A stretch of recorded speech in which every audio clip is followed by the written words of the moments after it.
Everybody. तो आज class fourth का लास्ट एग्ज़ाम था। क्लास फोर्थ की रिक्रूटमेंट अब ओवर हो चुकी है। आज का एग्ज़ाम के रीजनिंग सेक्शन का एनालिसिस लेके मैं आ चुका हूँ आपके सामने। तो अगर आपने अभी तक चैनल को सब्सक्राइब नहीं किया है तो चैनल को सब्सक्राइब कर लीजिए, क्योंकि बाकी 3 सेक्शंस के जो एनालिसिस है वो भी जल्दी मैं अपलोड करने वाला हूँ। तो दोस्तों स्टार्ट करते हैं पहले सवाल से। फुल एनालिसिस करेंगे। तो पहला जो आप है वो सीरीज़ का सवाल है 0, 6, 20, 42 एंड 72। तो आपको बताना है कि नेक्स्ट जो नंबर होगा वो क्या होगा। तो आंसर इसका 110 है। अब ये कैसे है वो मैं आपको बता देता हूँ। पहला जो है वो है 0 का square plus 0, square of the number and sum of the number itself. This is going to be the reason of this series. तो अगला देख लेते हैं हम 6, जिसमें किया गया है 2 का square plus 2, square of the number plus the number itself. और इसमें जो रहेगा वो दो दो का गैप रहेगा, 2 का डिफरेंस रहेगा। तो नेक्स्ट जो नंबर रहेगा वो रहेगा 4 का स्क्वायर प्लस 4, देन 42 रहेगा 6 का स्क्वायर प्लस 6। वैसे ही 72 की वैल्यू जो रहेगी वो रहेगी 8 का स्क्वायर प्लस 8। तो हम सब जानते हैं अगला नंबर उस हिसाब से 110 हो जाएगा, जो कि होगा 10 का स्क्वायर प्लस 10। तो अगला क्वेश्चन देखते हैं। ये काइंड ऑफ इसमें डिफरेंट पॉइंट ऑफ व्यू रहेगा हर एक कैंडिडेट का। अगर आप काफ़ी ज़्यादा लॉजिकली सोचेंगे तो शायद आप अलग आंसर दें, पर अगर मैं सिंपली सोचूं तो मुझे इसका आंसर जो है वो बी पार्ट लग रहा है, क्योंकि सबसे अलग तो मुझे यही लग रहा है। तो अब ये कोडिंग डिकोडिंग का अगर हम क्वेश्चन देखें तो इसका आंसर जो है वो है डी पार्ट, क्योंकि ईच एंड एवरी अल्फ़ाबेट का कोड दे रखा है वहाँ पे, आपको बस वहाँ से एक्सट्रैक्ट करके अपना कोड बनाना है। That's it, nothing else. तो इसका सही आंसर जो है वो है डी पार्ट। क्वेश्चन नंबर 24 देखते हैं हम। तो इसमें जो रीज़न है वो है क्लॉकवाइज एंड एंटी क्लॉकवाइज। तो आप ध्यान से देख लीजिए कि ए पार्ट जो है वो डिफरेंट है, क्योंकि बी पार्ट भी क्लॉकवाइज घूम रहा है लाइक दिस, और सी पार्ट भी क्लॉकवाइज है, डी पार्ट भी क्लॉकवाइज है, जबकि जो ए पार्ट है वो एंटी क्लॉकवाइज है। तो ए पार्ट इसका सही आंसर होगा। अगला 25 देख लेते हैं। Ramesh pushes his hand cart 50 metre south from the market. तो साउथ चलते हैं 50 metre, let it be the line for 50 metre.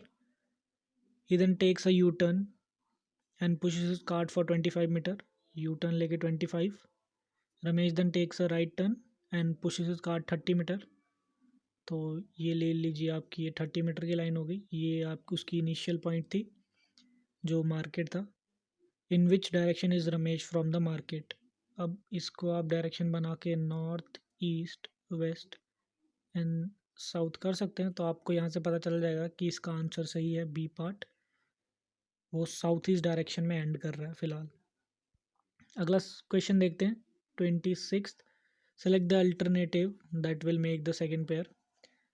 तो इसका सही आंसर जो है वो है मील वॉर्म। आप पेंसिल से की हुई टिक पे मत ध्यान दीजिएगा, जो मैं आपको बता रहा हूँ उस पर ध्यान दीजिए। Vertebrates, frog are vertebrates. वैसे ही हमको इन वर्टिब्रेट्स बताने हैं इन चारों में से कौन है। मील वॉर्म्स, अर्थ वॉर्म्स जो होती हैं ये इनवर्टिब्रेट्स होती हैं। तो इसका आंसर मील वॉर्म रहेगा, ऑप्शन ए। कोडिंग डिकोडिंग का एक और सवाल। आपको लेटर्स दिए हैं, कोड भी आपको दिए हैं, आपको बस वहाँ से डिटेल्स एक्सट्रैक्ट करके अपना आंसर सेलेक्ट करना है। तो इसका आंसर जो है वो है ऑप्शन ए। 28 क्वेश्चन देख लेते हैं। X is the brother of Y and son of Z. X is brother of Y and son of Z. Z is husband of W। तो आई गेस आप सबको ये पता है कि ये शॉर्टकट्स कैसे है ब्लड रिलेशन सॉल्व करने का। तो W यहाँ पे आ जाएगा। Of course W is going to be a wife, means a female. So we are putting it in a circle or an oval, you can say. So the next portion is he is also son of M and brother of S. so there will be a parent as S and brother, sorry, parent as M and brother as S. So now the question is very simple.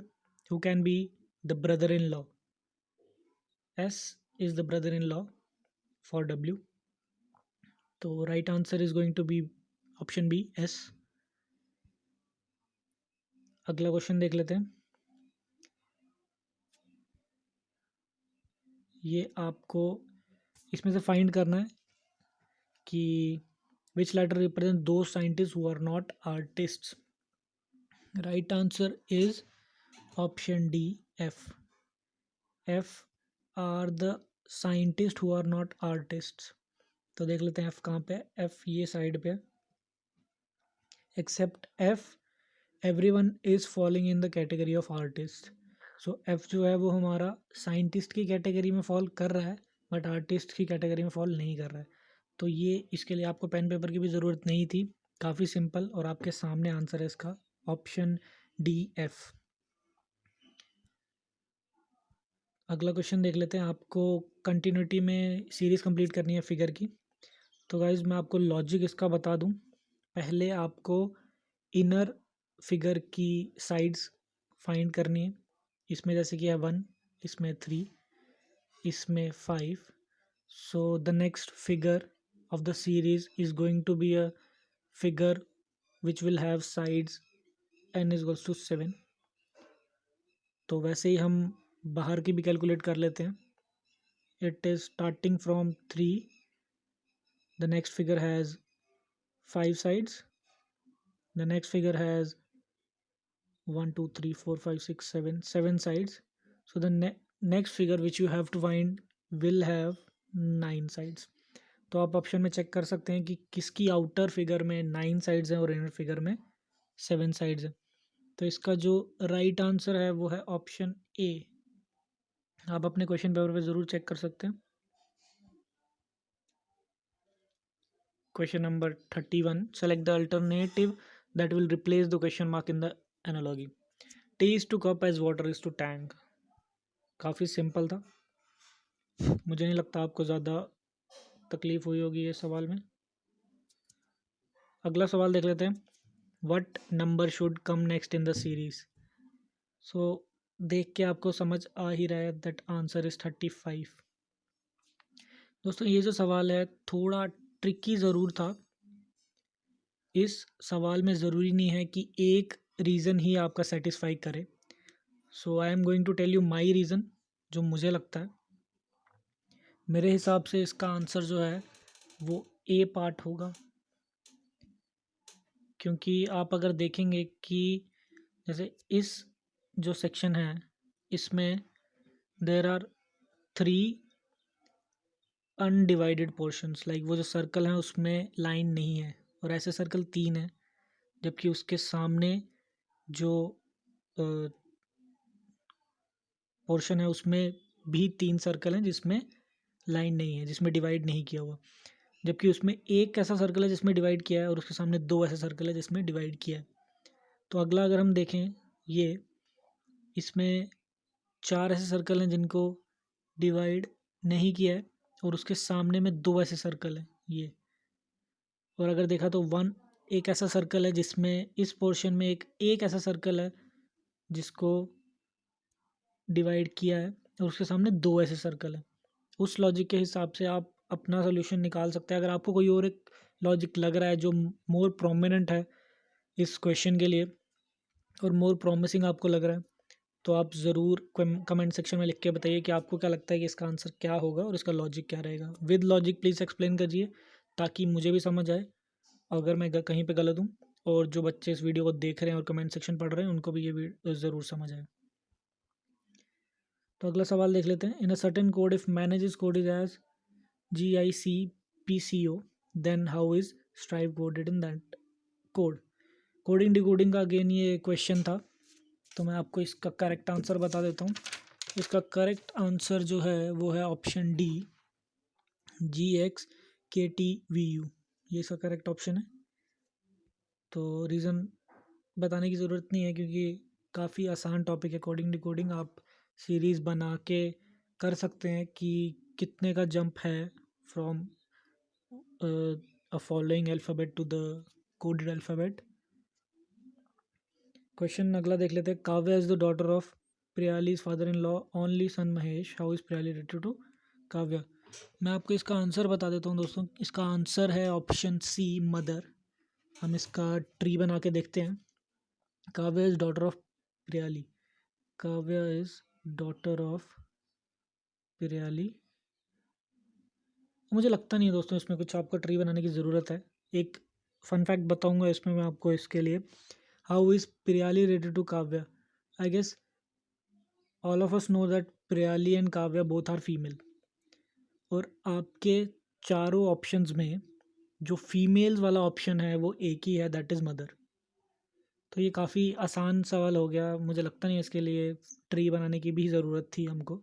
अगर आपको कुछ ऐसा लगता है कि यही answer है but because of some other reason, आप write it down in the comment section और हम सब उसको ज़रूर चेक करेंगे।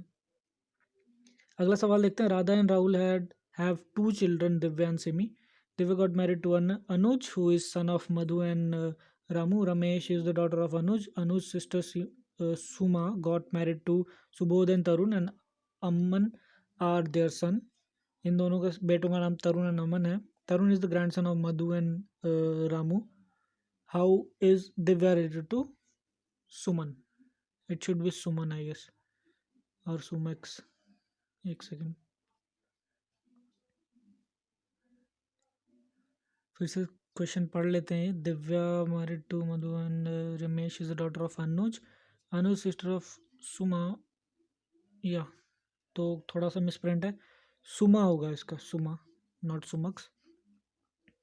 सो इसका आंसर जो है आप फैमिली ट्री बना के ज़रूर चेक कर सकते हैं। होप आप सबको आता है फैमिली ट्री बनाना और आपको डिनोशंस पता है कि जो नेक्स्ट जनरेशन या प्रिसाइडिंग जनरेशन है उसको कैसे डिनोट करते हैं, कपल्स को कैसे डिनोट करते हैं, या सेम जनरेशन को कैसे डिनोट करते हैं। अगर आपको नहीं पता है तो don't follow to ping me, ज़रूर पिंग करें मुझे। सॉरी, मैं कह रहा था कि do not forget to ping me up.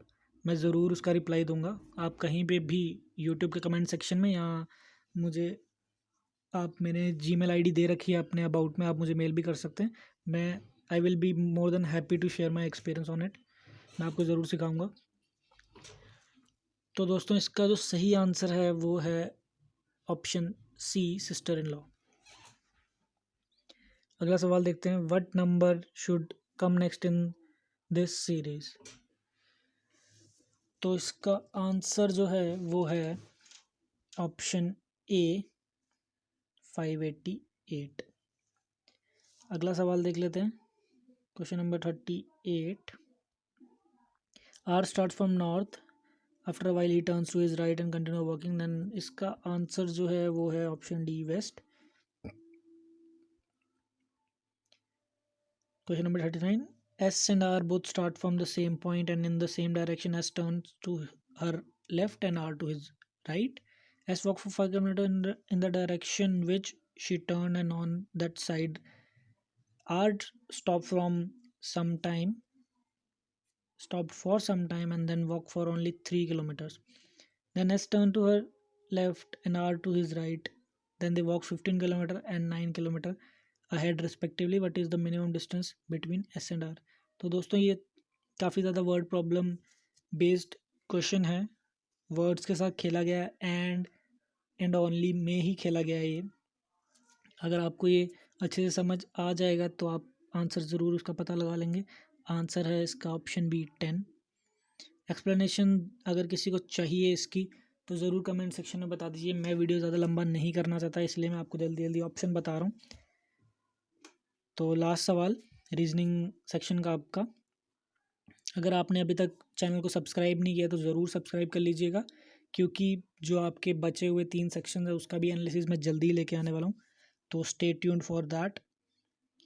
और आपके क्वेश्चन नंबर 30 का जो ऑप्शन है वो है option C, answer is D.